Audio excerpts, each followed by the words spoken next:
pour nettoyer la bande sud-est du Burkina Faso, qui est le sanctuaire des terroristes. Nos forces de défense et de sécurité positionnées sur nos lignes de frontière nord continuent d'être éprouvées par des terroristes en totale liberté dans des pays voisins. Sur le territoire béninois, vous ne verrez aucun gîte de terroristes. Ils sont malheureusement dans la bande à côté, au-delà de nos frontières, où ils ont une liberté d'action. Patrice Talon demande à ses généraux un nouveau maillage du territoire. Patrice Talon est déterminé à vaincre le terrorisme. Cette chose s'envisage. Le Bénin n'a jamais abrité une base étrangère sur son territoire. Tout simplement parce que vous ne verrez pas 20 Français. Je dis, vous ne verrez pas 20 étrangers militaires sur la terre béninoise en dehors des... Non, nous les avons invités à venir nous démontrer la présence des terroristes. De coûte que coûte, venir à la mer. Mais pour venir à la mer, il faut prendre le Bénin. Donc, à ces bases, la caserne de Aladadessa. La caserne d'Aladadessa, qui est une caserne ultra moderne, de son standing, on n'en a pas en Afrique subsaharienne. Comment se porte aujourd'hui l'armée béninoise 8 ans après l'arrivée du président Patrice Talon? L'armée béninoise se porte bien, parce qu'elle est aujourd'hui pleinement opérationnelle. En 2016, le taux de disponibilité opérationnelle, on appelle taux de disponibilité opérationnelle, la capacité d'une unité à réagir face à une menace était de 17%. Et pour illustrer mes propos, je peux vous dire, compartiment par compartiment, au niveau de l'armée de terre, les fondamentaux demandent qu'on ait un soldat, un fusil d'assaut. Nous étions loin de ce ratio. Au niveau de l'armée de l'air, tous les vecteurs étaient cloués au sol et n'étaient pas opérationnels. Troisièmement, la marine clouait sous les actes de piraterie répétitifs et on n'arrivait pas à sécuriser le golfe de Guinée. Devant ce constat, notre armée n'était pas vraiment capable de réagir contre une menace exogène, qu'elle soit conventionnelle ou asymétrique. Devant ce constat, un programme cohérent pluriannuel de montée en puissance de l'armée a été concocté. Et ce programme, sa réalisation a permis d'avoir une montée en puissance des forces armées béninoises à travers le PAG 1 et le PAG 2. Aujourd'hui, nous côtoyons un taux de disponibilité autour de 78% et nous pouvons dire que les forces armées béninoises sont pleinement opérationnelles. Car sur le plan international, quand vous avez un taux de disponibilité opérationnelle inférieur à 50, on dit que vous n'êtes pas opérationnel. Entre 51 et 75, vous êtes à peine opérationnel. Au-delà de 75, vous êtes pleinement opérationnel. C'est dans ce segment que le Bénin est aujourd'hui. Et nous ambitionnons, finir avant 2026, aller à 96% de taux de disponibilité opérationnelle. Donc une armée forte. Mais quel bilan faites-vous aujourd'hui de la lutte contre le terrorisme et la préservation de l'intégrité territoriale? Malheureusement, il y a ce phénomène qui a cours dans la sous-région depuis 2012. Janvier 2012, on a connu la première attaque terroriste au Mali. Et nous avons suivi la progression de ces attaques du Mali. On est venu au Burkina, au Niger. Et devant cette progression, le Bénin a adopté une approche anticipative. Plusieurs opérations ont été montées. La dernière en cours, qui est toujours en cours, c'est l'opération Mirador. Ce qui nous a permis de disposer déjà au niveau des zones susceptibles d'être impactées par ce phénomène de forces présentes et aguerries. La première attaque a eu lieu le 2 décembre 2021. Il y a eu l'effet de surprise, effectivement, on peut dire. Mais depuis cette attaque, les forces armées béninoises repoussent toute tentative des assaillants et nous avons plusieurs dégâts dans leur rang, des dizaines de terroristes neutralisés, des centaines aujourd'hui courent sous les verrous de la criette et actuellement les attaques se font rares et la plupart du temps à l'avantage des forces armées béninoises. Je vais profiter de cette occasion pour saluer la bravoure de nos hommes qui sont actuellement sur le terrain et demander qu'une intention soit faite à ceux qui ont perdu la vie ou ceux qui ont perdu leur capacité de mouvement dans ces opérations. Il n'y a jamais eu de guerre sans quelques victimes Et là, je crois que toute la nation leur en vaut. Y a-t-il encore aujourd'hui des zones très vulnérables au Bénin? Au départ, la menace était dans le fuseau ouest, côté Tangueta, Materi, Porga. La réponse des forces armées béninoises a été telle que les terroristes ont quitté cette zone et ont commencé par migrer. Actuellement, la zone où on est de temps en temps titillé, c'est la zone de la Liborie, dans les environs de Bakomaka, mais les dispositions sont en train d'être renforcées pour que cette zone soit désormais sécure. Les quelques attaques et passes que l'on enregistre par moment, à quoi cela est dû? Au changement de tactique de ces terroristes ou à un dysfonctionnement de notre dispositif? Non, les attaques que nous avons eues résultent du diktat du chef des terroristes de coûte que coûte venir à la mer. Mais pour venir à la mer, il faut prendre le Bénin. Donc, ils y essaient, mais ils n'y parviendront jamais. Ça, je peux l'assurer. Donc, ces attaques sont aujourd'hui, sur le territoire béninois, vous ne verrez aucun gîte de terroristes. Ils sont malheureusement dans la bande à côté, au-delà de nos frontières, où ils ont une liberté d'action. Et de là, pour réaliser le vœu de leur chef, viennent de temps en temps tester le dispositif béninois. Les attaques frontales ne prospèrent plus. Ils ont changé de mode opératoire parce qu'ils ont vu qu'ils ont échoué sur les attaques frontales. Maintenant, ils posent des engins explosifs improvisés sur les trajets que nous empruntons de temps en temps pour les patrouilles. Mais ces patrouilles sont obligatoires parce qu'elles ont comme objectif, comme finalité, de sécuriser la population. Alors, nous avons appris que le gouvernement a entrepris la construction de nouvelles bases dans certaines localités du pays. De quoi s'agit-il concrètement, monsieur le ministre? Oui, le programme, le PHE, j'ai déjà dit, il y a un programme cohérent pluriannuel pour assurer la montée en puissance des forces armées béninoises. Ce programme comporte 3 compartiments. Il y a le volet infrastructure, il y a le volet équipement, il y a le volet humain, c'est-à-dire recrutement du personnel, formation adaptée, aguerrissement. Sur le plan des infrastructures, avant l'avènement des terroristes, avant 2016, le Bénin avait un maillage territorial départemental, tu veux dire. Donc, les départements comportaient des bataillons interarmes. On disait premier bataillon, c'est dans l'Ouémé, deuxième bataillon, ainsi de suite, dans Parakou, ainsi de suite. Mais la menace n'est pas sur le territoire. La menace est bien circonscrite, maintenant bien connue. La menace est au nord. D'où la révision du maillage territorial. Cette révision du maillage territorial induit nécessairement la construction d'infrastructures, la réalisation d'infrastructures appropriées pour abriter nos hommes. Donc, de bataillons interarmes, nous avons évolué en grandes bases. Les grandes bases seront au nombre de 6.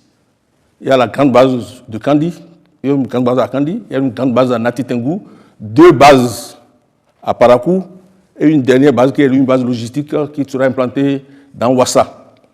Et nous allons ajouter à ces bases la caserne d'Aladadessa.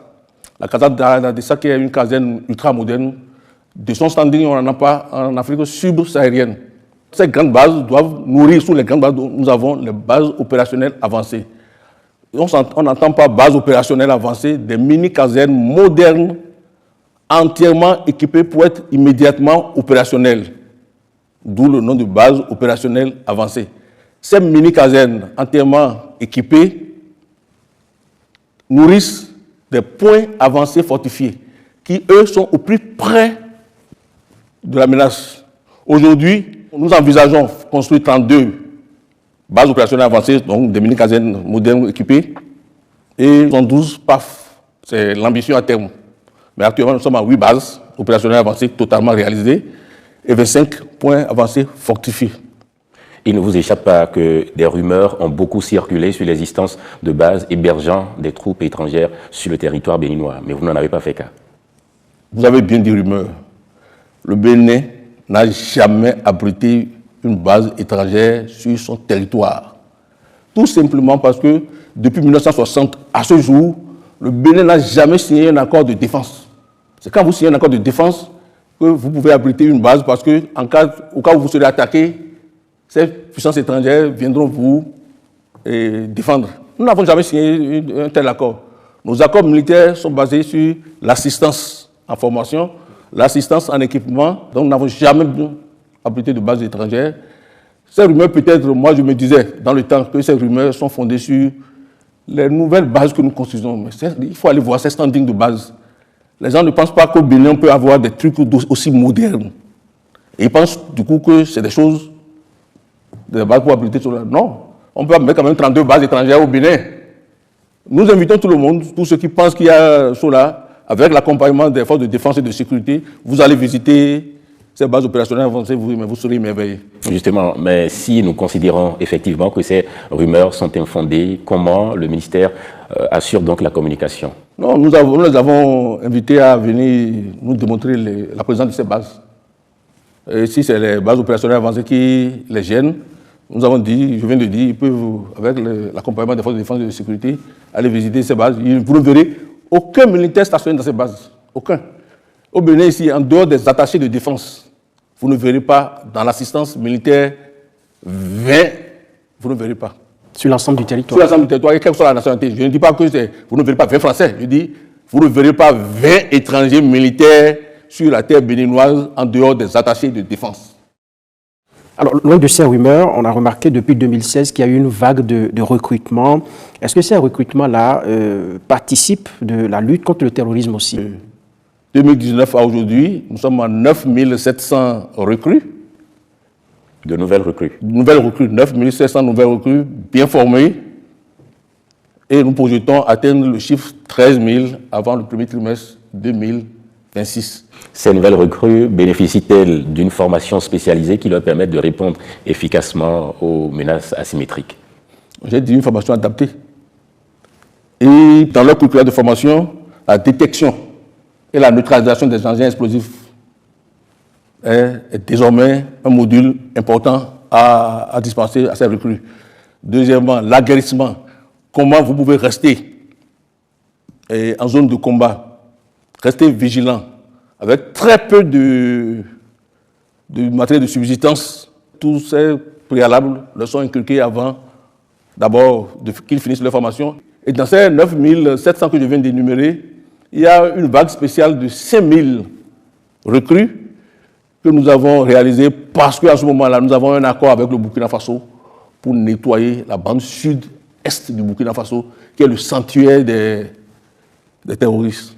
C'est la zone commençant par Pama Sud, Pama Nord, etc.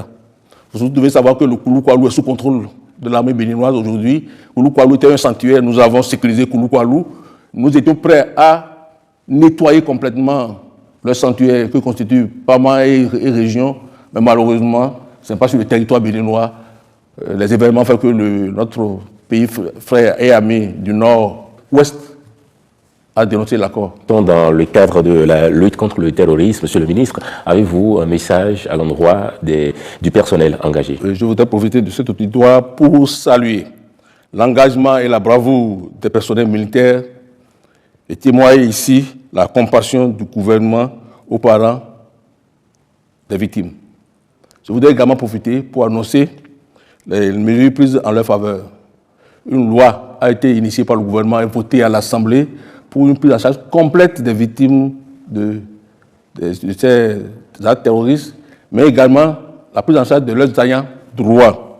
À ce titre, pour les personnels décédés, leurs ayants droit reçoivent un capital décès conséquent, 15 millions de francs CFA.